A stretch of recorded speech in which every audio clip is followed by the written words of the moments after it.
Bueno, buenas tardes a todos. Ya vamos por los 200 espectadores. Creo que está bastante bien. Tenemos la sala ya casi llena. Buenas tardes a todos. Mi nombre es Alberto Martín. Soy el director de la empresa de consultoría e inversión para el sector turístico Gestintour. Y hoy tengo la suerte de estar rodeado de tres grandes profesionales. Muchos ya les conocéis.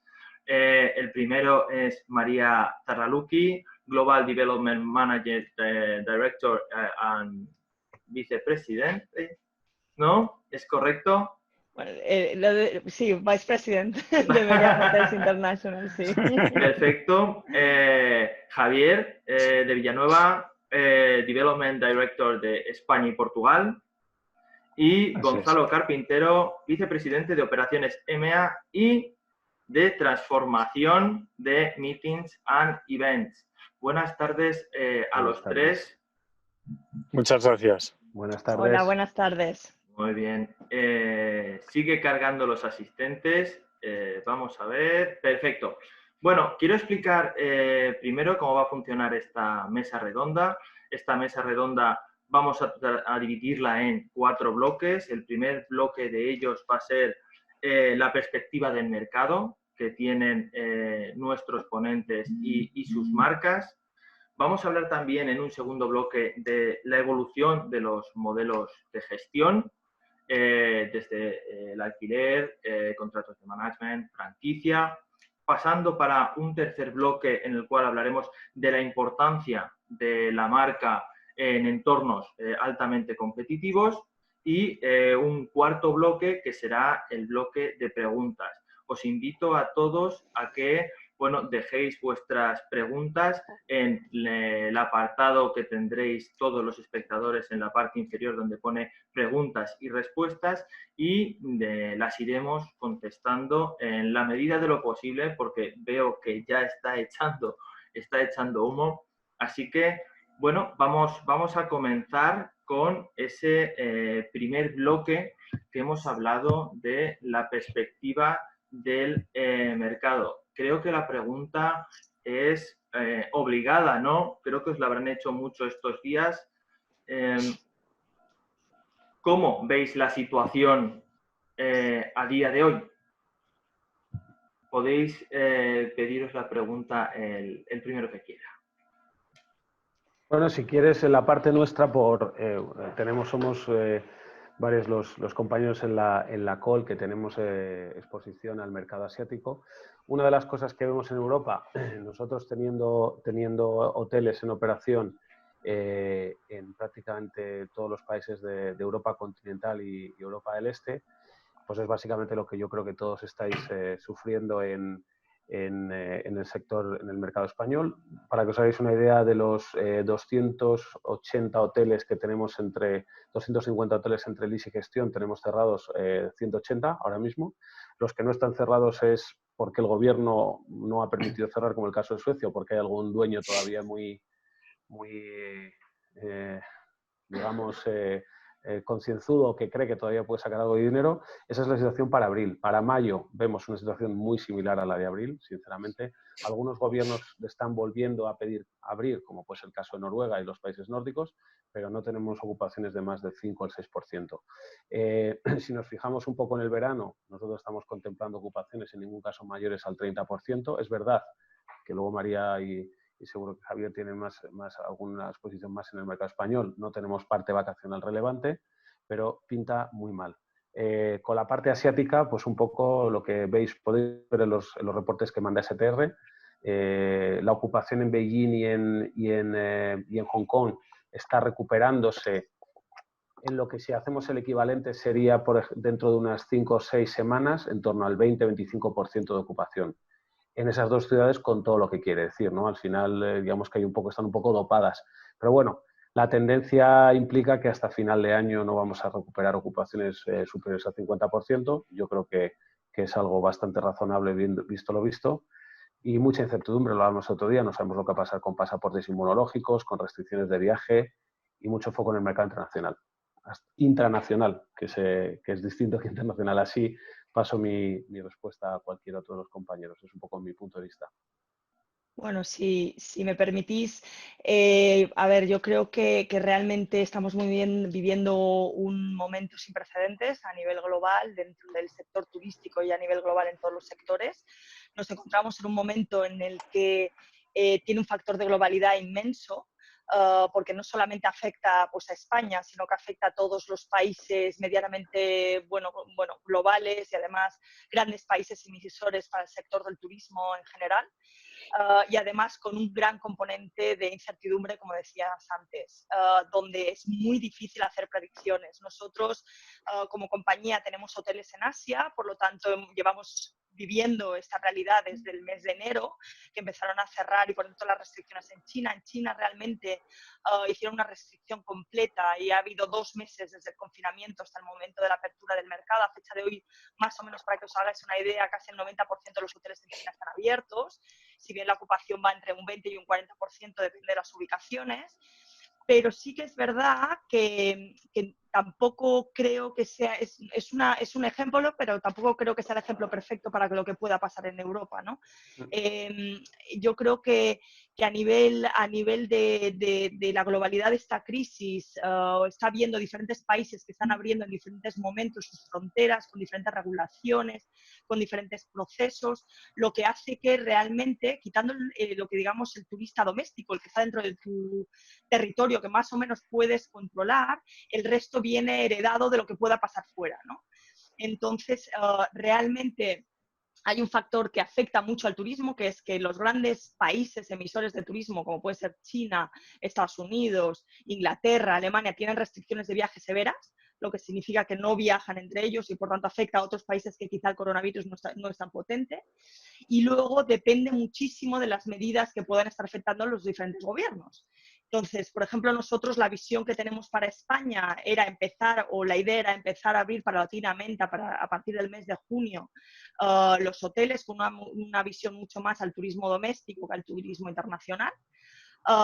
Si bien es cierto que últimamente se están escuchando voces incluso en el gobierno que está hablando de Navidades, lo que significa que tenemos que esperar un poco a ver qué va a pasar, ¿no? Y además de todo este factor de incertidumbre que nos hace a todos tener esa visión de poca visión a ver qué va a pasar, nos encontramos en una situación debido a la globalidad, de una gran importancia de aplicación de medidas de viaje que permitan crear ciertas seguridades, ¿no? Entonces, yo creo que mi mensaje sería decir que ojalá podamos empezar el sector turismo y el sector hostelería a funcionar, aunque sea a medio gas, para este verano, con mucho más foco al turismo nacional que el turismo internacional. Si bien es cierto que el internacional podría llegar si medidas sanitarias se aplicaran de una manera más ágil, pero con una visión de un ojalá. No veo una certeza real sobre este pronóstico hasta que tengamos una visión de lo que pueda aplicar en normativas internas del gobierno español. Muchas gracias, María. Javier. Gracias. Pues la verdad yo coincido bastante tanto en lo que ha dicho Gonzalo como lo que ha dicho María. Yo si tuviera que clasificar o utilizar una palabra para definir esto, creo que hablaría de incertidumbre. Al fin y al cabo, la incertidumbre ahora mismo nos hace que cualquier medida pueda cambiar mañana, cualquier comunicado pueda cambiar, cualquier evolución puede cambiar, pero también tiene un factor muy positivo y es el que creo que tenemos que ver. La evolución del sector puede hacer que salgamos mejor de esta y que estemos también mucho más preparados. Temas muy importantes, estamos viendo que hay países que actúan de maneras muy diferentes alrededor del mundo. Como decía Gonzalo, nosotros tenemos hoteles que no han cerrado en el norte de Europa, o tenemos hoteles en Asia que han estado cerrados un mes y ahora ya están abiertos y a pleno rendimiento. Hay mucha variedad de opiniones y tendremos que ir viendo qué es lo que mejor funciona. En Asia, de todos modos, no sé si es el país más comparable o no sé si porque a veces se tiende a comparar China con España y yo no tengo muy claro que se pueda comparar. Yo creo que cada mercado es muy diferente y solo a nivel político es muy diferente. De cara a cuándo se pueden abrir los hoteles, nosotros pensábamos que en principio junio, julio, como María, podríamos empezar a abrir los hoteles, pero es verdad que estamos recibiendo unos mensajes por parte del gobierno un poco contradictorios. En ese sentido, yo creo que yo y todo el sector reclamamos apoyo del gobierno, porque al fin y al cabo estamos hablando de que representamos entre un 12 y un 15% del PIB. Son muchos millones de personas trabajando en este sector y necesitamos ayudas. Nos gustaría que Europa tuviera la agilidad que igual ha tenido Estados Unidos. Bueno, hay una serie de cosas o que el sector español realmente adoptara medidas especialmente para proteger al propietario español, porque nos estamos viendo muy afectados. Y creemos también en un tema muy importante que es el pasaporte sanitario y todos los temas de los badges, los certificados para los hoteles de coronavirus free. Sí. Y creemos que eso puede ser muy importante. Pero bueno, que de esta podemos salir mucho más fuertes y creemos que la gente está con ganas de hacer las cosas bien. Yo, si quieres apuntar una cosa, solo simplemente puntualizar, es verdad que no lo habíamos tocado específicamente, no es del mercado, pero daros un par de pinceladas de cómo unos gobiernos gestionan unas cosas y cómo otros gobiernos gestionan otras. Dinamarca, 50% de compensación de todos los costes fijos del hotel, de todos los costes fijos del hotel. Reino Unido, por poner un ejemplo, compensación durante los próximos 12 meses de lo que aquí vendría a ser ellos business rate, ¿no? Es un poco distinto, pero el property tax. Alemania, ni os podéis imaginar, si alguno tiene exposición a Alemania entenderá lo fácil y lo flexible que son las tareas, los ERTES, sí. ¿no? O, flexibilidad total de semana a semana, ven 2 horas, 3 horas.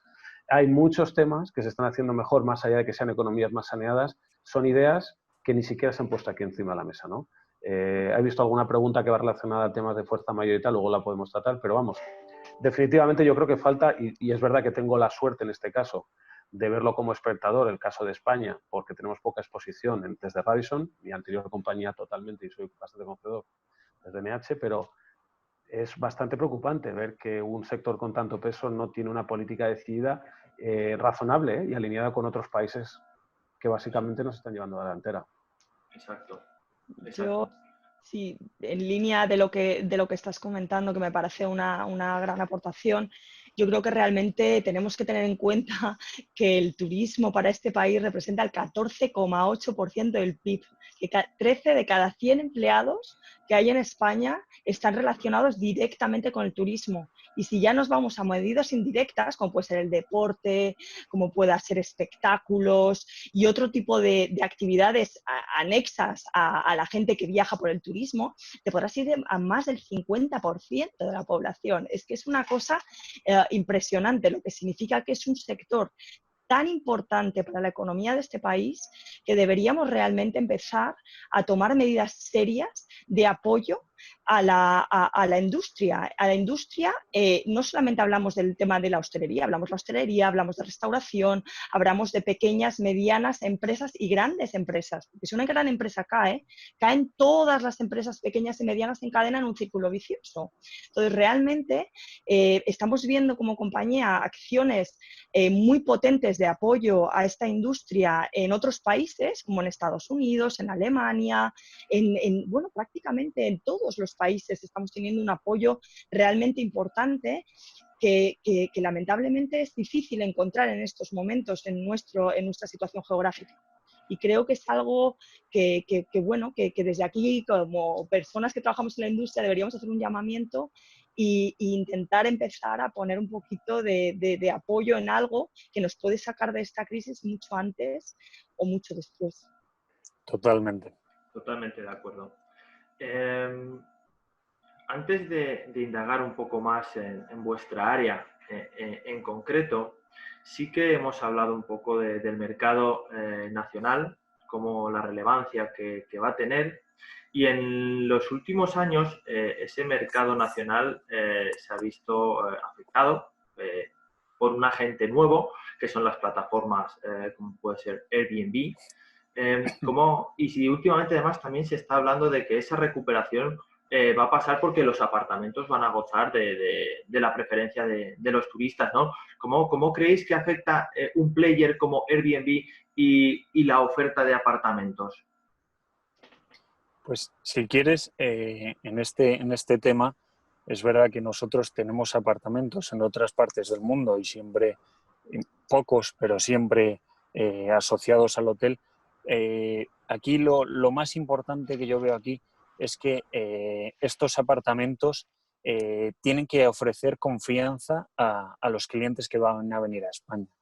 Entonces, cuando no hay una cabeza encima que controle todo, creo que lo va a tener complicado, porque en este momento, para mí, el cliente que va a venir a España o el mismo español que se va a mover por España está buscando ir a un sitio donde se sienta seguro. En ese sentido, veo que ellos no están alineados, a diferencia de nuestro sector hotelero, que creo que está más alineado. Yo un poco en la línea que comentas, yo creo que hay un momento prevacuna, porque cuando tengamos la seguridad de que hay algo que pueda contrarrestar este problema, pues a lo mejor las cosas cambian, pero en este momento en el que no hay una medida como una vacuna que nos pueda a todos asegurar esa salud o seguridad, yo creo que realmente el cliente va a reclamar medidas de seguridad e higiene muy estrictas y sentirse seguro en donde vaya, ¿no? Ya sea desde el punto de vista de aeropuertos, aviones, transporte y alojamientos. Entonces, ahí comparto mucho la opinión que acabas de decir en el sentido de que, a no ser que sean apartamentos, por ejemplo, de Airbnb, que dependan de una gran organización que pueda meter certificaciones y aseguraciones de salud y protocolos que realmente den esa seguridad, en pequeños o medianos propietarios eso va a ser más complicado, por lo que creo que pueda derivar la balanza en favor de otro tipo de alojamientos, como pueden ser alojamientos hoteleros o apartahoteles, que también pueden tener este tipo de certificaciones, porque al final te dan esa visión de seguridad y de tranquilidad, ¿no? Y luego hay un tema importante, yo creo que también es desde el punto de vista de, pues esa aportación a lo mejor también en el entramado digamos, económico que puedan tener más las industrias más grandes, desde el punto de vista de creación de empleos, etcétera, que también es un factor importante tener en cuenta cuando se reactiva una economía, ¿no? Y yo creo que pues, la industria hotelera en eso tiene mucho que hacer. Ahí yo, lo hablábamos el otro día, ¿no? En la preparación, yo simplemente, a ver, es más que, empezar a decir que solo sé que no sé nada, porque lo primero que sabemos antes de la vacuna es que nadie puede demostrar que Airbnb haya dañado empíricamente, que haya dañado al sector hotelero. ¿Qué quiero decir? Correcto. En un escenario de crecimiento constante de viajeros, de ADR, de ocupaciones, desde la crisis de 2008, es imposible demostrarlo. Entendemos, pero también viaja más gente. Entonces nadie sabe, y se han intentado hacer muchos estudios y ninguno concluyente. Oye, si viaja más gente y hay más demanda, ¿hasta qué punto esto ha afectado al pipeline hotelero? Pues el pipeline hotelero ha seguido creciendo masivamente, ¿vale? Eso es un punto. Ahora el escenario es contrario. Decíamos, ¿cómo va a afectar? ¿Ahora qué va a pasar? Ahora que es la primera vez que hay un player como Airbnb en el mercado con escenarios de caída de demandas del 70%, ¿cuál va a ser la reacción? Airbnb no es un ente que controla precios, por definición, ¿no? Es una amalgama, pero sí que es verdad que está intentando marcar políticas, ¿no? Con cada uno, sobre todo con los tenedores profesionales donde tienes 15 o 20 apartamentos o 50 apartamentos y los pones en la plataforma, ¿no? ¿Qué va a pasar? ¿No? Y hablábamos el otro día, y creo que Javier ha hecho la aportación, es un punto muy interesante, que hasta qué punto, y insisto, por desgracia no lo sabemos, solo lo sabremos a posteriori, y no me atrevo a aventurar una respuesta, es cuánto va a pesar la marca hotelera, Best Western, Meliá, Radisson, como pues al final si una marca, el sello no debería ser necesario, porque la marca debería ser el mayor sello de garantía, ¿no? Para un cliente, pero sí que sabemos que hasta qué punto un sello o una marca le aporta al cliente ese extra de seguridad por el cual va a ser capaz de hacer de que no haya el efecto de desplazamiento tan alto como creemos que va a haber, ¿no? Entre elegir un apartamento o un hotel, a lo mejor cuando los precios tiendan a equipararse o a estar más cerca el uno del otro, siempre va a optar por el hotel. Eso es lo que nos gustaría creer a nosotros. Yo no creo que cadenas tipo Airbnb sean capaces de articular grandes certificados simplemente por su estructura de negocio, ¿no? ¿Quién va a certificar con cuántos cientos de miles de propietarios? creo que ese es un buen punto, creo que ahí tenemos la oportunidad de ganar, pero insisto, si Airbnb decide agresivamente o proponer precios agresivos, guidance agresivos de precios a los propietarios empiezan, o Airbnb empieza a posicionarse más como ya quería en el segmento corporate o business travel, pues el impacto puede ser que entremos los dos en una espiral de competencia de precios que siempre es la peor de las soluciones, ¿no? Para todos.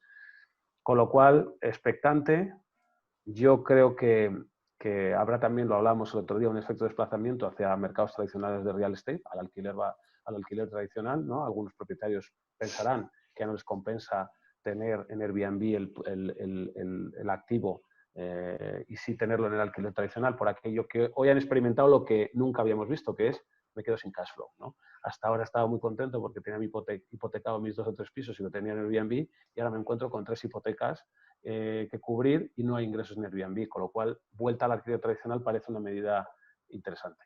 Con lo cual, veremos. Habéis hecho una mención que creo que es muy importante y que abordaremos luego también en otro bloque, que es la marca, ¿no? Que la marca sea garantía en sí mismo, ¿no? Y entonces, por meter esta pregunta en este bloque, ¿no?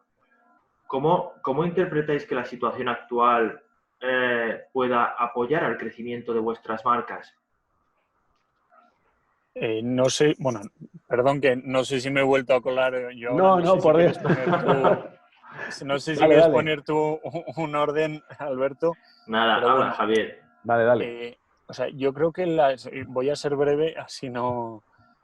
Yo creo que las marcas ahora tienen una gran oportunidad porque las marcas, al fin y al cabo, por lo menos la nuestra, donde el 90% de nuestros hoteles, de los casi 5.000 que tenemos en el mundo, el 90% son en franquicia, o sea, nuestra marca está formada por propietarios independientes. Las marcas, al final, lo que estamos intentando hacer es ayudar a estos propietarios. Tenemos la capacidad de dar más herramientas de comercialización, más herramientas de ventas, más visibilidad. Y creo que en ese sentido, los propietarios en España, que además el sector está súper atomizado, creo que en España va a haber un crecimiento de los hoteles con marca, porque van a querer aprovecharse de esos millones de clientes fidelizados, van a querer apoyarse de esas herramientas comerciales. También hay muchos propietarios de hoteles que están a disgusto con cómo han reaccionado determinados players, no voy a poner nombres, determinados players del mercado, y creo que eso va a favorecer mucho que las marcas y los hoteles puedan trabajar juntos y salir de esta, porque al final va a ser un tema de herramientas comerciales, visibilidad, ir llenando el hotel poco a poco, pero en realidad lo más rápido posible.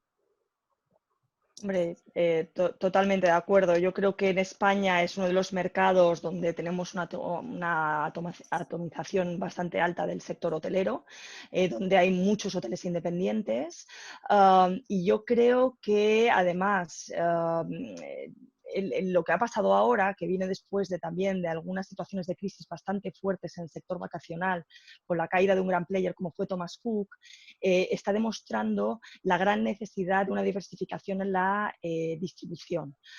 Yo creo que al final es un momento en el cual hay mucha incertidumbre, es un momento en el cual están cambiando las reglas de juego. Entiendo que todo lo que está pasando nos va a hacer ver un mundo mucho más digital, un mundo en el cual el cliente se va a querer relacionar de una manera mucho más alta con las instituciones hoteleras a través de los medios digitales, en tanto en cuanto todos nos estamos acostumbrando a hacer el teletrabajo, a utilizar todo este tipo de herramientas de una manera constante y forzada. Entonces eso hace que esa tendencia yo creo que estará aquí para quedarse. Hay un factor importante del que estábamos comentando antes, que era el tema de la seguridad. Yo creo que las cadenas hoteleras de cierto tamaño ya estamos trabajando contra reloj en protocolos de seguridad para que todo lo que veíamos que era razonable en un hotel, como por ejemplo los buffets masivos en los hoteles vacacionales, pues se servirán completamente diferente, cómo va a ser la relación entre los empleados y los clientes, qué seguridad vamos a dar que nuestros empleados son COVID-free, cómo vamos a hacer la limpieza de las habitaciones, etcétera, etcétera, etcétera. O sea, yo creo que en estos momentos, grupos estructurados y que tengamos escala, podemos ofrecer una mayor distribución, mucho más segmentación, con una segmentación mayor y con un coste menor, porque al final también nosotros hemos invertido mucho en canales directos y en canales digitales, etcétera, y podremos dar un rango de seguridad y protocolos de operación muy estructurados. Por lo creo que la aportación de valor de las cadenas puede ser alta y creo que es un momento que el sector podría realmente beneficiarse de un empuje hacia la profesionalización y hacia una mayor oferta a los clientes que haga que la captación sea mayor y que la gran batalla de precios que se nos viene encima pues sea menor. Y estoy muy de acuerdo con lo que habéis dicho. Hay, de hecho, una tendencia que nosotros estamos observando. Creo profundamente que el sector español, el mercado español de la franquicia, bien por Javier, que está bien posicionado ahí, va a crecer mucho. Nosotros desde Raiso lo llevamos pensando tiempo, estamos entrando poco a poco con hoteles más flagship hasta que tengamos cierta marca, lo creo profundamente. Creo también que esta crisis me está dejando ciertas situaciones bastante interesantes, como propietarios de franquicias que eran muy independientes siempre, buenos propietarios, buenos partners, pero que no querían saber nada de ti, están viniendo todos a preguntarte ¿qué hago? ¿Qué hago ahora? Es verdad. Y eso es donde realmente te das cuenta y dices, joder, hay cierto know-how, ¿vale? Que lo tienen las cadenas grandes porque al final tenemos más capacidad y la necesidad como operadores es nuestra propia salud, son nuestros empleados. Protocolos, sellos, si queréis, pero el sello no por el sello en sí, sino por lo que hay que hacer. Acceder a mascarillas, acceder a guantes. Hay ciertos temas de cadena de suministro que una gran compañía te la está proporcionando. Eso es una cosa que me ha resultado bastante curiosa. Propietarios aproximándose, con lo cual yo creo que nos va a permitir dos cosas. Una, reforzar no la franquicia tradicional del yo solo te presto la marca, sino servicios añadidos. Yo creo mucho en el franchise, lo creo de verdad. Creo que es el modelo del futuro. No creo que hay propietarios que les cuesta y que esta crisis les va a hacer ver que tienen oportunidades, sobre todo en términos, habíais hablado de distribución, pero y en pricing, ¿no? El sector tradicional, el owner tradicional de franquicia tiene mucha tendencia a tirar precios cuando vienen estos pánicos y no tiene alguien que le diga, no hagas esto, es tu peor solución. O sea, mantén precio porque el que viaja no tiene una decisión basada en precio, ¿no? Ese tipo de soluciones las vamos a ver. Y luego, por desgracia, es una cosa que saldrá y lo sabemos, pues va a haber muchos hoteles que van a quebrar y va a haber mucha gente que va a intentar entrar en el sector, en la industria, si quieres, en la operación hotelera y necesitarán una bandera de distribución. Pues por desgracia en España eso está pasando, igual que va a pasar en Italia, otro mercado muy atomizado, lo hablaba María también, y está pasando incluso en Alemania, grandes gestores de 10 o 15 hoteles que no tienen caja para seguir. Y ahí también hay un papel de compañía en los que los grandes que tengan cierto pulmón van a poder, digamos, poner algo encima de la mesa y decir, vamos a por un marco a largo plazo, puede ser franquicia o gestión, y yo te voy a ayudar también con tu working capital al principio. Cosas que nunca antes te hubieras imaginado, las vas a ver ahora, ¿no? Así que yo creo que sí, definitivamente la marca va a ganar valor, cosa que se estaba poniendo muy en duda antes, por aquello de que, oye, si yo estoy en mi canal online, tengo mi marca de calidad y mi posicionamiento en Madrid Centro con un 9 de calidad en Booking, no me hace falta para nada. Ahora ya la cosa quizá te lo estás pensando dos veces, ¿no? Así que interesantes tiempos, desde luego. Seguro, seguro. Vamos a ir avanzando, entrando en el segundo bloque. Vamos a hablar, aunque sí que hemos hablado ya de la importancia de la marca, hemos hablado de que esos propietarios ahora se están acercando para buscar ese consejo.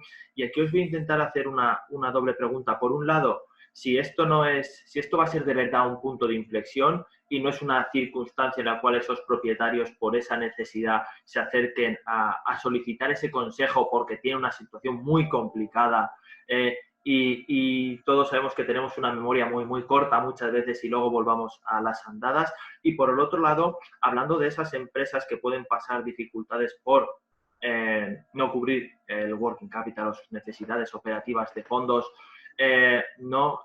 ¿cómo se las va a poder ayudar, dado que muchas de las compañías hoteleras han entrado en en políticas de light asset, ¿no? Por lo cual, ¿cómo se va a conjugar esas dos situaciones? María. Hombre, hombre, yo creo sinceramente que nos vamos a encontrar en situaciones muy diversas y la flexibilidad y la política de lo que dicen los ingleses, el win-win, tiene que ser el principio de las relaciones a medio y a largo plazo. Lo que quiero decir con eso es que nos vamos a encontrar situaciones de familias de toda la vida pues en una situación de caja importante pero que quiera seguir en el negocio, gente que quiera vender, nos vamos a encontrar en gente que va a necesitar mejorar su producto para ser más competitivo, nos vamos a encontrar con pequeños, medianos y medio grandes grupos con situaciones complejas y yo creo que eso nos va a exigir a todos ser extremadamente creativos y estar abiertos a poder encontrar relaciones a medio plazo que nos puedan avalar pues un negocio fructífero en el futuro. Con eso quiero decir que grupos como Meliá, en este caso, porque es el que represento, tenemos claro que es un momento en el cual estamos aquí también un poco para apoyar, para aportar nuestro expertise, para buscar esas líneas de relación diversas, que pueden ser desde una franquicia, un franchise, una gestión y otras fórmulas híbridas que hemos estado trabajando con aportaciones, apoyando incluso en financiaciones de necesidades de caja, pues incluso haciendo conversaciones de distribución determinadas, asesoramientos operativos determinados, que también lo hemos estado hablando. Yo creo que nos vamos a encontrar modelos de relación operador-propietario que cambien mucho. Y luego también hay un factor importante, que creo que los tres grupos que representamos lo tenemos, es la relación tan potente que tenemos con grupos de inversión asset heavy. Digamos, tanto los fondos de capital riesgo, como REITs, como bancos, fondos de pensiones, family office, etc. También es una realidad que en situaciones como las en que nos encontramos ahora hay pues una serie de jugadores en el mercado del real estate que, bueno, que pueden ser una solución en un momento determinado, ¿no? Entonces, gracias a bueno, las relaciones que hemos estado generando en los últimos años, pues realmente tenemos un networking muy alto de quién quiere qué y con qué reglas, ¿no? Lo que significa que también podemos aportar soluciones a medida. Aunque Medida juegue en el asset light, puede ser un componente solucionador tanto para atraer a un inversor, para ayudar con la banca en un modelo de financiación determinado, porque también podemos hacer ese tipo de apoyos, para ser un socio en un momento determinado o incluso para hacer una operación de mayor envergadura o contrato de mayor envergadura. Yo creo que todo este baremo de oportunidades las encontraremos y yo creo que España realmente presenta bueno, muchas oportunidades. No nos olvidemos de que es es el segundo país más visitado del mundo, sí. Con el mayor número de visitantes, con muchos activos en ubicaciones muy buenas que realmente necesitan un reposicionamiento serio. Y esto ya venía clamando necesidades de hace tiempo, se estaban haciendo acciones, pero yo creo que esto va a acelerar el proceso hacia la profesionalización del país y que compitamos realmente por calidad y no por precio con otros destinos como pueda ser Turquía, Egipto, etcétera, que ahí vamos a perder siempre. Yo ahí tengo, pensando lo que decía María, tengo una duda existencial y no sé qué va a pasar. Había al principio, y si os acordáis, muchos fondos que con los tipos tan bajos, nuestra política de tipos cero, que se va a mantener, fondos que ni siquiera nos imaginaríamos entrando en el negocio hotelero, ¿no? Fondos de pensiones que siempre decían, no, yo hotelero no, yo solo real estate, oficinas y poco más. Entrando en el sector hotelero porque los yields eran tan ridículos en los otros sectores que querían ver, ¿no? Incluso entrando en negocios de renta variable. Y voy a este punto.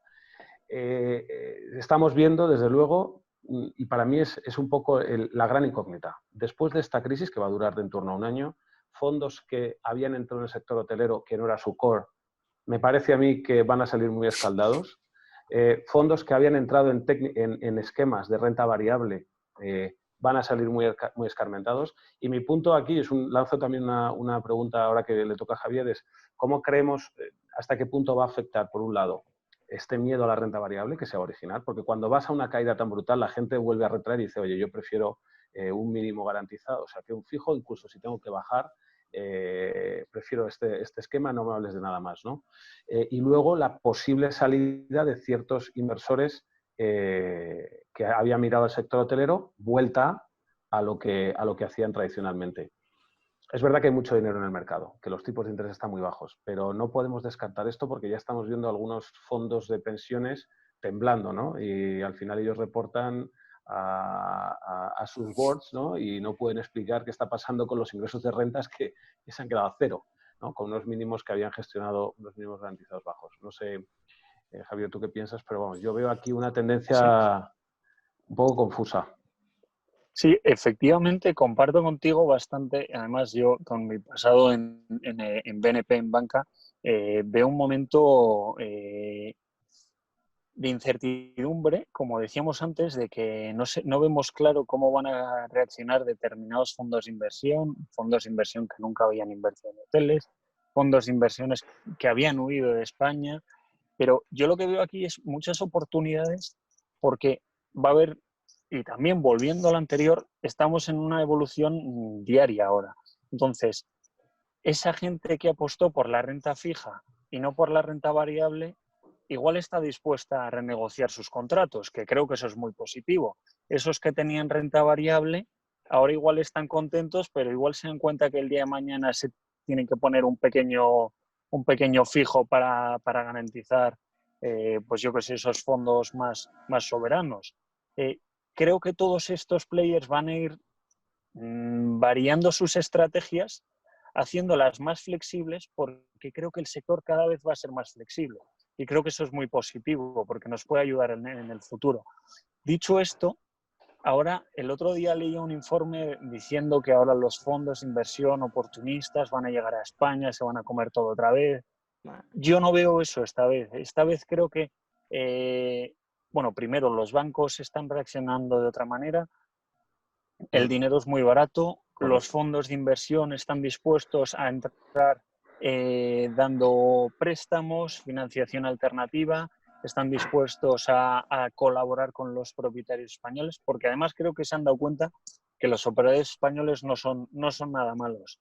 Entonces, en ese sentido, juntamos evolución, oportunidades y dinero y sale flexibilidad.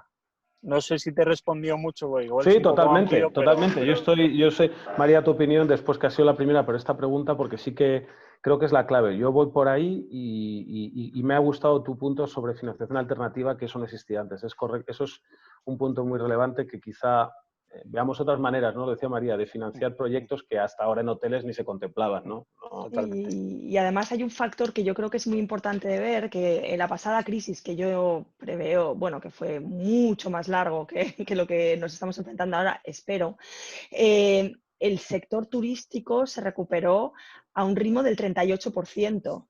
Es un ritmo brutal comparado con el resto del crecimiento de tanto del sector bancario, construcción, bueno, a nivel automóvil, bueno, coches, etcétera. O sea, realmente es un sector que ha demostrado tener mucha resiliencia, o sea, que realmente se recupera de una manera rápida, ágil y que además o sea, el crecimiento global internacional del PIB turístico suele siempre, en los últimos años, ir por encima de la media de todos los demás sectores, lo que significa que realmente invertir en este sector es un sector que a lo mejor puedes tener una situación compleja como la actual, pero que la recuperación es más rápida.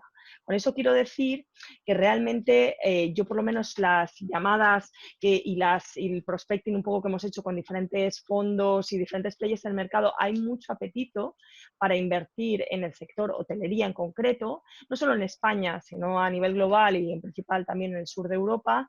Y hay mucho apetito de diferentes maneras. Y se está empezando a entender que el alquiler puro y duro quizá tampoco es la única solución, porque a fechas de hoy los alquileres no se están pagando.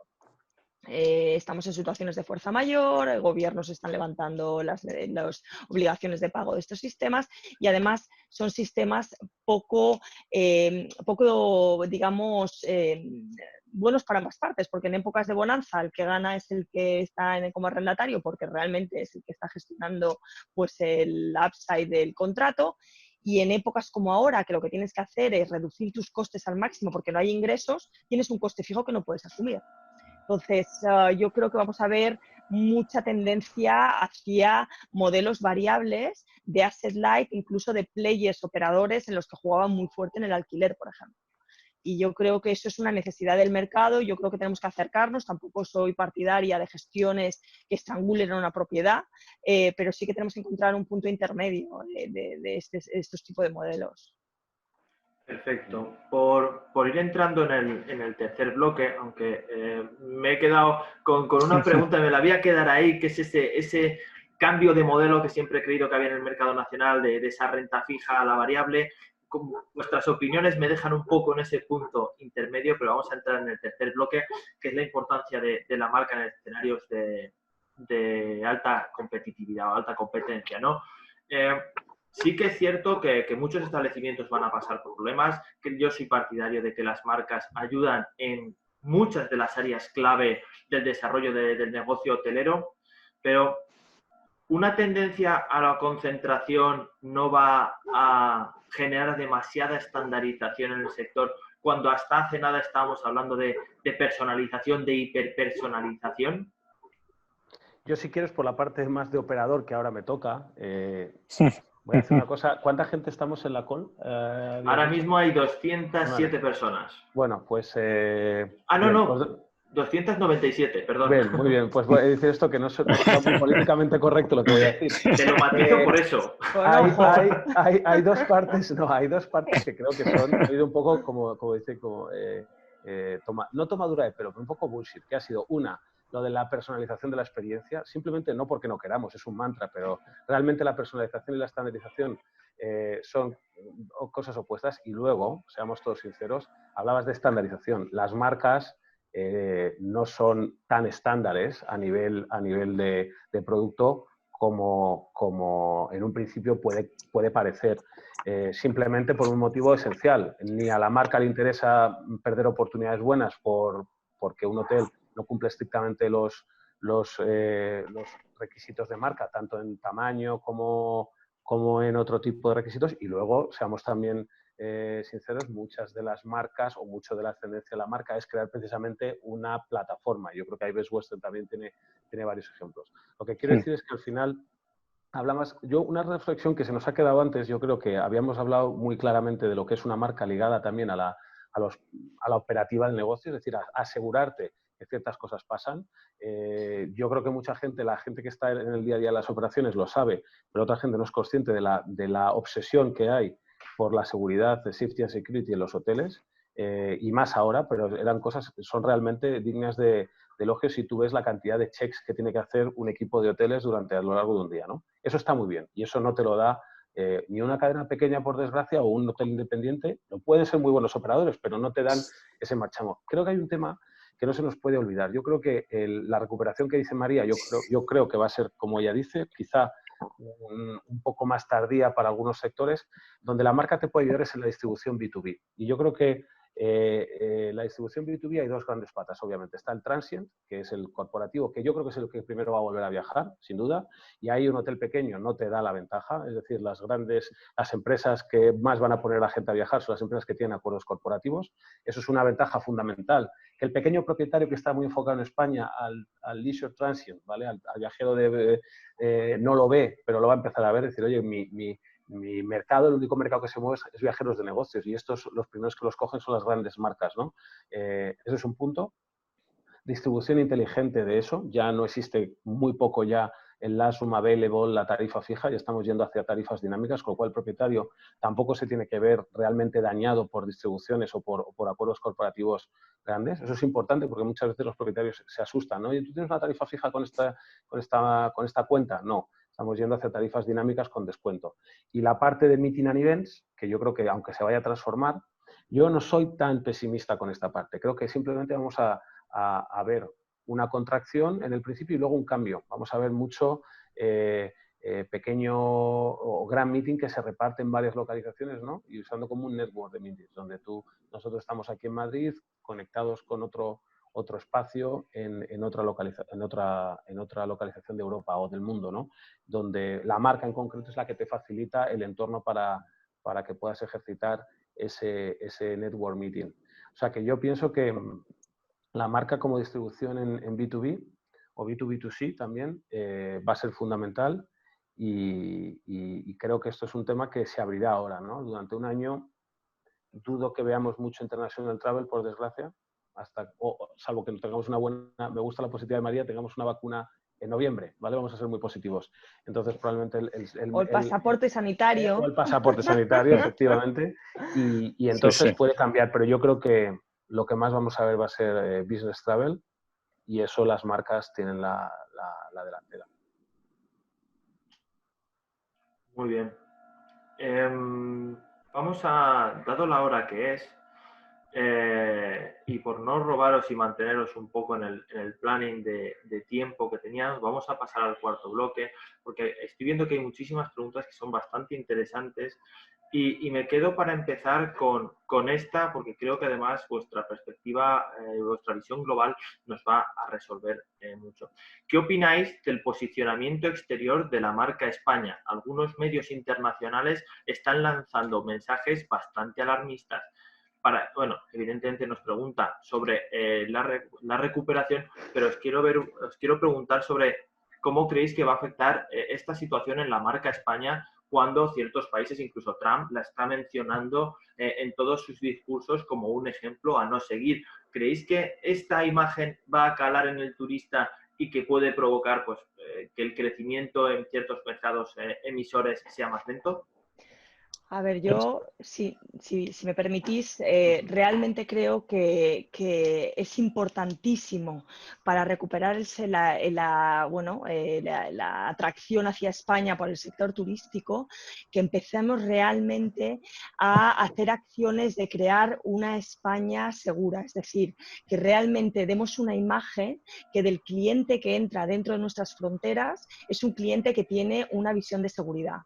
En mi perspectiva, he estado viendo y siguiendo bastantes ponencias de diferentes players del mercado y en conjunto creo que es muy interesante la visión de WTTC, del cual el CEO de Meliá es miembro, que lo que están pidiendo realmente es que nos permitan a los organismos privados empezar a desarrollar protocolos de seguridad y salud para todos los elementos del turismo, hostelería, alimentación, transporte, etcétera, para dar protocolos que sean razonables, que sean operativos, dentro de costes que se puedan asumir y que den esa visión de seguridad al viajero. Y eso debería estar poniéndose en marcha ya, para que la marca España, como bien tú dices, sea una marca de seguridad que esté enlazada con protocolos globales que se conozcan y que se apliquen, porque no es lo mismo que digamos cosas que luego no hacemos y no tenemos ninguna manera de demostrar. O sea, que realmente una colaboración público-privada con un gran impulso del sector privado en ese aspecto es fundamental. Y si no, tenemos un serio riesgo de que afecte al sector turístico porque esa marca España no esté vinculada a la seguridad en la salud y que es lo más importante que ahora los clientes van a ver. ¿Vale? Entonces yo sinceramente creo que estamos en una oportunidad para poderlo solucionar. No creo que lo que pase ahora ya nos lastre para siempre, etcétera, pero sí que tenemos que empezar a trabajar de una manera seria. Tiene que empezar a haber gabinetes público-privados en los cuales se empieza a trabajar de esto, se dé visión. El otro día leía que Trump se reúne de manera semanal, por ejemplo, con los líderes de todas las industrias, incluida la industria de la hostelería, y está escuchando de manera constante lo que está pidiendo el sector privado para aplicarlo y recuperar la atracción hacia Estados Unidos, tanto interna como externa, y yo creo que eso es algo que necesitamos aplicar aquí, porque si no tenemos riesgo y tenemos un riesgo muy alto y como decíamos al principio, una gran parte del PIB de este país se podría haber afectado de una manera, pues a corto o medio plazo, de una manera muy importante. Totalmente de acuerdo. O sea, realmente yo creo que si algo teníamos muy, muy potente en este país es la marca España. Y si por algún motivo teníamos más de 80 millones de turistas cada año que venían, es por un tema de confianza, de seguridad, de que venían aquí y estaban a gusto, y eso es algo que tenemos que recuperar. A mí me da bastante tristeza ver que por determinadas acciones de determinadas personas, por acciones mal tomadas, por palabras mal dichas, se está tirando por tierra muchos años de trabajo. Creo que se está dejando de lado totalmente al sector privado, y el sector privado en este sector hotelero es muy, muy importante. Entonces, estoy totalmente de acuerdo contigo, María, en que se tienen que organizar gabinetes público-privados, establecer protocolos de seguridad. Y efectivamente, es que el ejemplo que has dicho de Estados Unidos es así. O sea, la semana pasada teníamos nosotros un comunicado en el que salía una foto de nuestro CEO sentado en la mesa con Trump. Pues eso, desgraciadamente, en este país no lo hemos visto todavía. Y ojalá llegue el momento en el que podamos verlo. Ojalá. Y hay una cosa más, Javier, que es más sangrante todavía. Tenemos a la Organización Mundial del Turismo con su sede en Madrid. No news. Nadie sabe nada. Sí. Y me consta que son gente totalmente abierta, empujando. Ya has hablado, María, de la colaboración público-privada, has mencionado WTTC. Estoy de acuerdo que se tendrán que buscar sellos privados, si quieres, y yo creo que definitivamente hay una cosa que me preocupa a nivel personal, y es si al final el incentivo que estamos generando es a disgregar un poco la marca España en función de la marca regional, porque si yo soy de Canarias, a mí lo que me interesa es la marca Canarias ahora mismo, porque los casos son infinitamente menores que la media, ¿no? Yo soy un viajero internacional, veo Portugal, veo España, muertos por millón, te aseguro que me voy a ir al Algarve. Pero si me haces ver Canarias y no España, probablemente mi decisión no sea la misma. Con Baleares pasa algo similar, ¿vale? O sea, y ahí me da pena, pero si lo pienso egoístamente, la estrategia de España tiene que ser hacer una estrategia más de destino. Es decir, el destino Baleares, el destino Sur, el destino Canarias, el destino Costa Brava, e intentar abrir un poco, porque si no, el escenario conjunto es pésimo. Somos el país del mundo con más muertos por millón. Es el peor mensaje que puedes lanzar, el peor. Si la gente entiende que no hay una realidad igual dentro del país, podemos recuperar algo. Y es una cosa que sinceramente, pues, me preocupa, pero no veo otra salida. Aparte, Gonzalo, para añadir lo que tú comentas de las comunidades autónomas, es que lamentablemente ni siquiera hemos visto esta colaboración o llamamiento de las entidades públicas a las entidades privadas con expertos y en diferentes ubicaciones, ni siquiera en las comunidades autónomas. Ya no hablamos a gobierno central. Eso es. Es decir, nosotros tenemos representación en todas las comunidades de España prácticamente, en todas. Tenemos un volumen enorme, llevamos trabajando más de 60 años en España. Creo que podemos ayudar y como Meliá hay muchísimas otras compañías con un gran expertise en el sector turístico. Y creo que realmente se nos tiene que escuchar. Se nos tiene que escuchar, se tiene que trabajar con nosotros. Totalmente de acuerdo, es una pena. Pues sí. Para ir cerrando, muchísimas gracias. Os voy a hacer una pregunta que nos han colgado y es, ¿tenéis alguna estrategia marcada para la reapertura de los establecimientos? Entiendo que la pregunta va vinculada desde el punto de vista de una apertura paulatina, selección de establecimientos en distintos segmentos de la demanda, leisure, vacacional.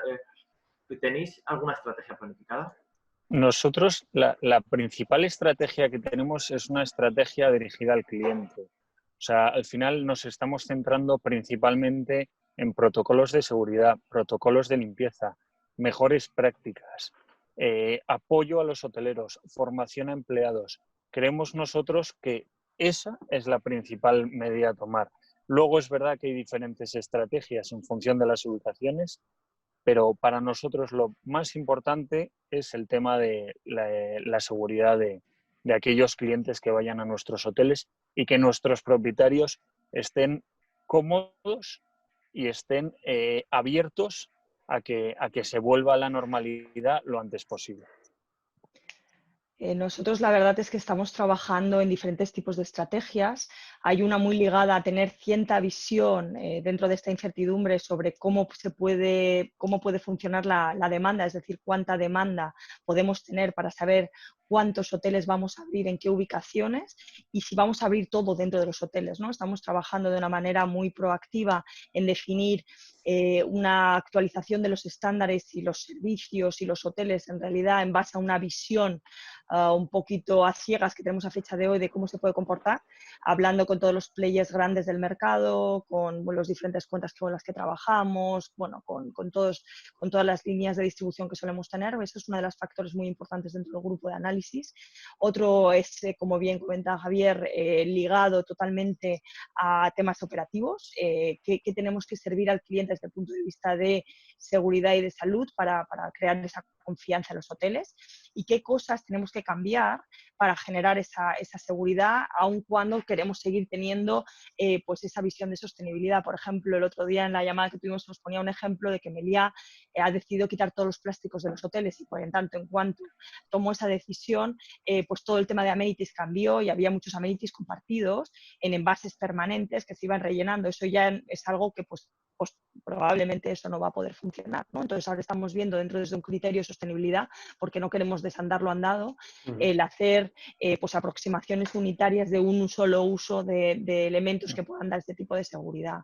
Y ya como tercer punto, pues estamos realmente trabajando con lobbies importantes dentro del sector para tener cierta visión de cuál van a ser los movimientos en cuanto a las normativas legislativas en España para la apertura de esos hoteles. Es decir, cuándo nos van a dejar empezar a poder decidir, ¿no? Porque una cosa es que nos ajustemos a la demanda y la otra es que nos dejen. Entonces aquí es un factor de incertidumbre muy alto, que lamentablemente estamos recibiendo informaciones súper confusas de todos los medios y de diferentes ministerios, etcétera, que generan una intranquilidad muy alta, pero inicialmente nosotros trabajamos con esa visión temporal de que el mes de junio era el mes de aperturas parciales, con reducciones importantes, mucho más turismo doméstico que internacional, pero bueno, ajustándonos poco a poco a la realidad de lo que pueda ser también las instrucciones que se den a nivel global en España. Nosotros, muy rápido, tenemos básicamente la única ventaja que veo yo de este mes de abril es que por primera vez, casi yo diría en la historia, sabemos cuál es nuestro coste fijo. La única. Entonces aquí hay dos estrategias, una. Coste fijo a hotel cerrado, además. Hotel cerrado, claro. Eso es una cosa que nunca alguien podía verlo. Dice, no, aquí está. Desde luego. Hay un tema importante. Estrategia de reapertura. Primero, lo digo sinceramente, donde el gobierno nos deja, es la primera, es decir, donde no podemos.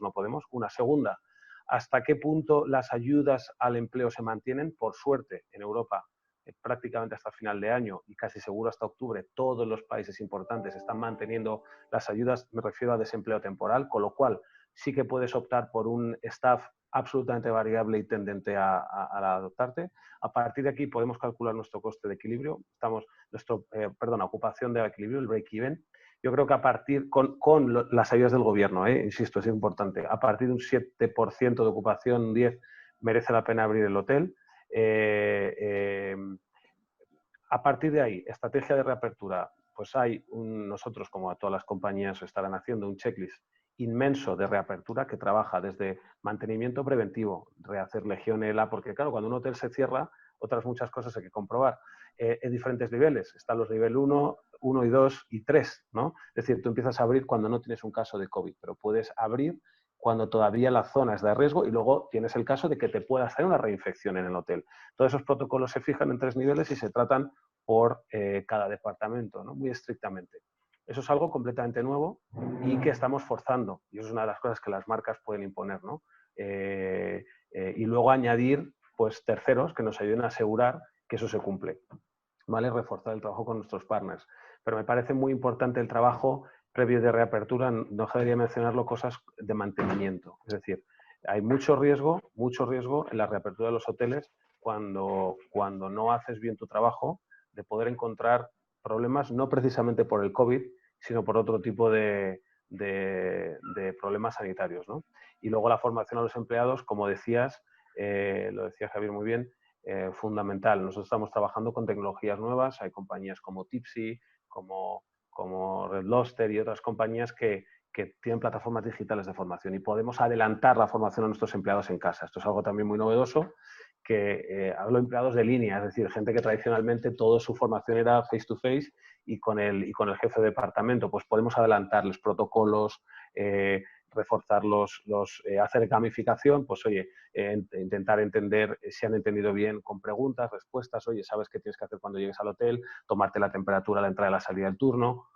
Esas son cosas nuevas y están para quedarse, por ejemplo, lo que es la formación digital por motivos obvios y seguro que nos va a permitir cambiar mucho en la manera en la que trabajamos. Así que reapertura y reenganche. Hay algunos hoteles trabajando al 3% que esperan subir, que es casi una reapertura prácticamente. Exacto. Claro.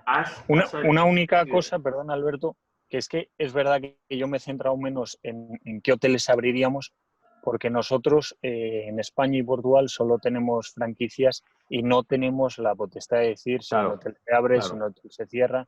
Entonces, solo quería aclarar eso. Claro, tiene sentido. Bueno, y por cerrar y por no dejar esta pregunta que nos la han puesto 3 veces, y está muy vinculada también con la parte de tecnología, ¿no?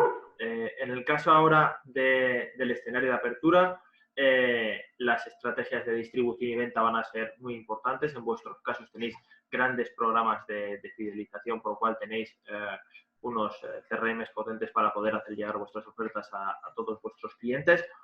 ¿Qué papel va a jugar la tecnología?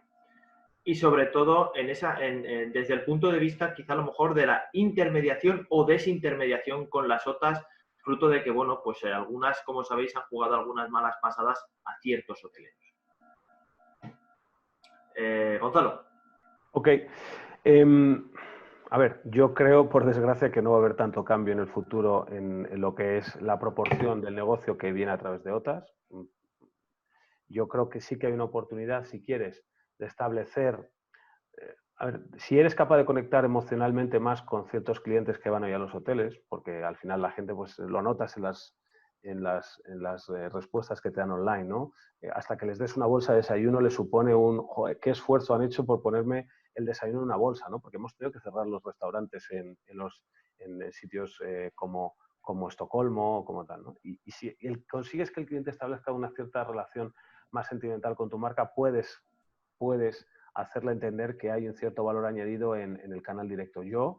Me cuesta entender, a nivel de distribución, sí que creo que la tecnología va a jugar un papel importante. Hemos hablado antes de los virtual meetings y de soluciones tecnológicas que permitan que el hotel se convierta en un centro, en un network de conexiones, ¿vale? Por aquello de intentar sacar algo de dinero de nuestros espacios. Pero yo no acabo de ver, a lo mejor mis compañeros pueden sacarle algún ángulo al cambio de distribución debido al cambio en el porcentaje, me refiero, de distribución a cómo lo veíamos antes del COVID a después, en términos de porcentaje de room nights. Yo lo veo difícil, no sé qué pensáis. Hombre, yo la verdad es que creo que desde el punto de vista de la pregunta de la tecnología, o sea, yo creo que la tecnología y la tendencia hacia la digitalización es una tendencia que lleva muchos años en marcha y creo que esto lo ha acelerado. O sea, realmente la necesidad del cliente de relacionarse con los hoteles ya desde el punto de vista tanto de venta como desde todos los puntos de vista,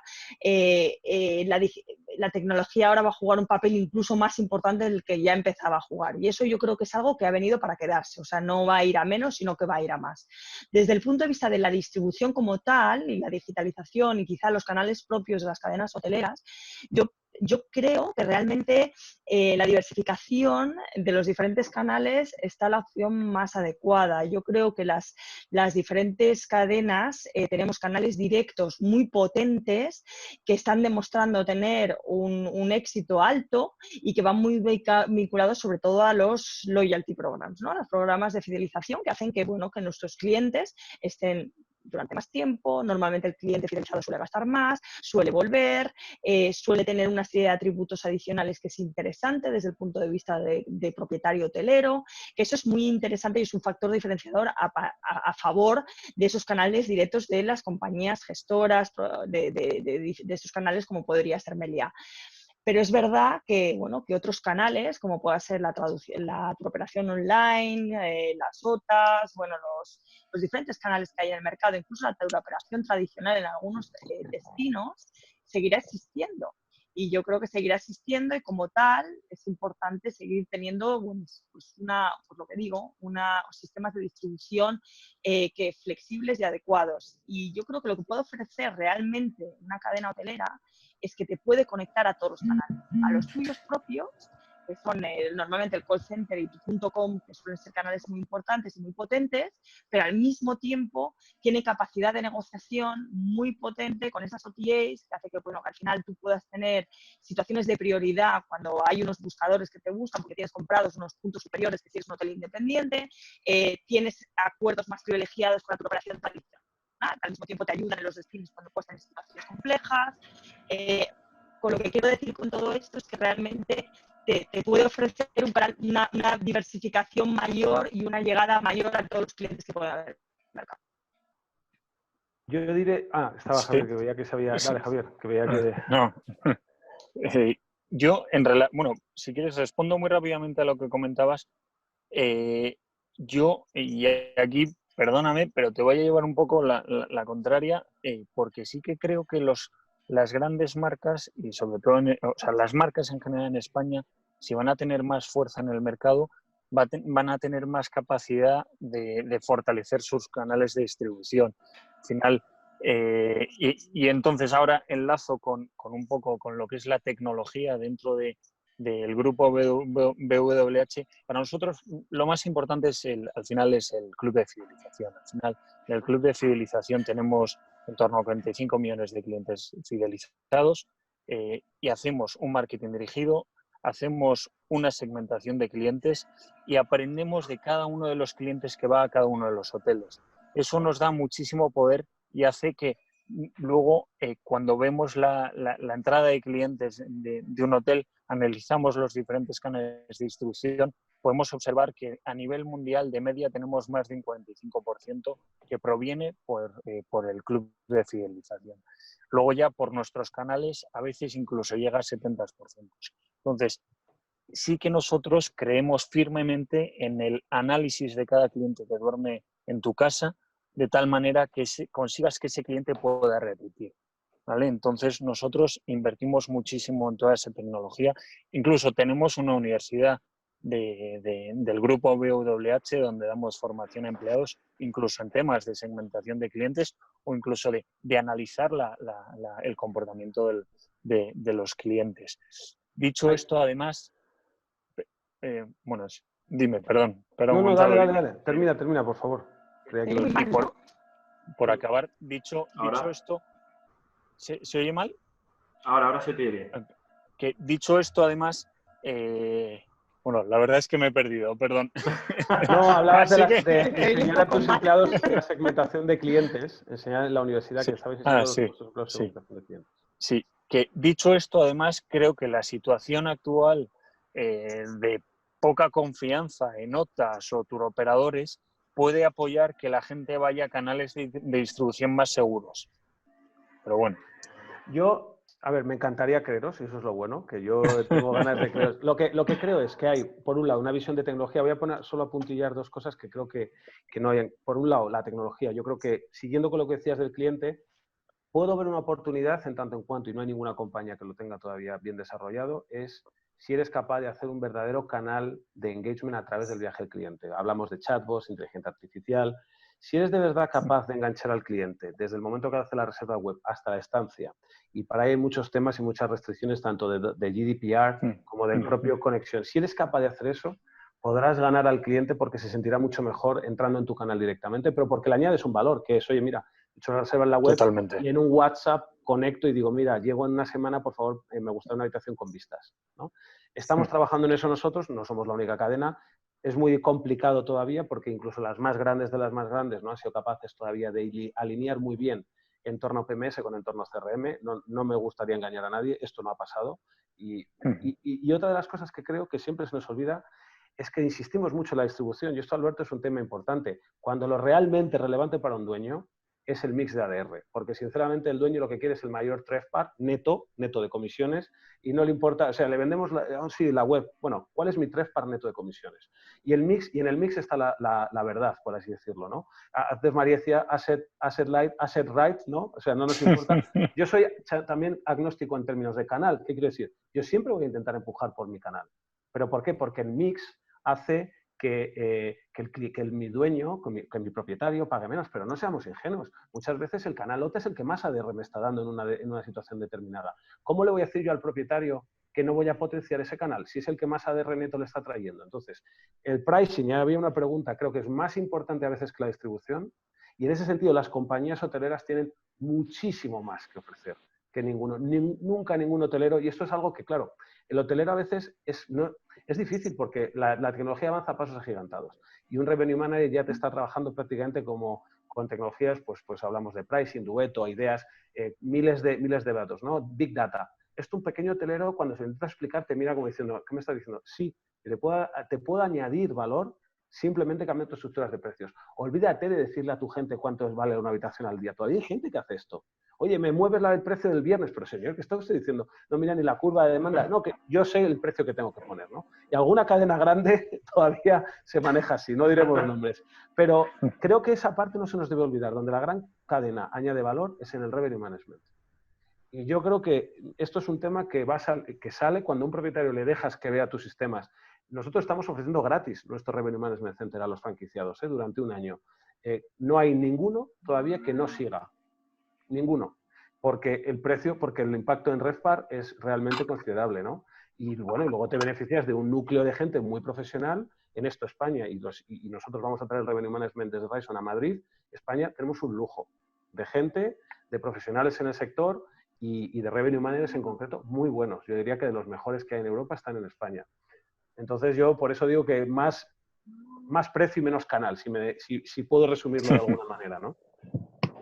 Sí que estoy totalmente de acuerdo, pero es que no me hundas el próximo webinar, ¿vale? Que es que sale de revenue y de distribución, por favor. Muy bien. Se ha adelantado. Sí, va a ser el próximo, ¿no? No, totalmente de acuerdo. Creo que siempre se ha focalizado en el canal y nadie ha parado muchas veces en cuál es el coste de adquisición en muchos casos o cuál es el rendimiento neto que me deja un cliente, que es lo que vale, ¿no? Cuánto gano al final de año y da igual por dónde venga.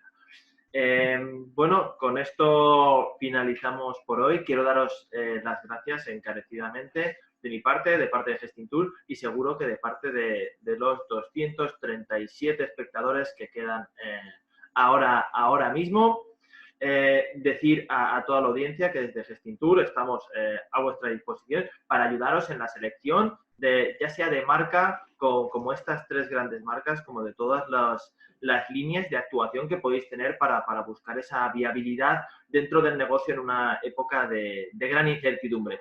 Así que nada, muchísimas gracias y nos despedimos hasta el próximo webinar. Muchas gracias a Gonzalo, muchísimas María gracias. Y Javier. Un placer y gracias de nuevo por aceptar la invitación de este pequeño loco.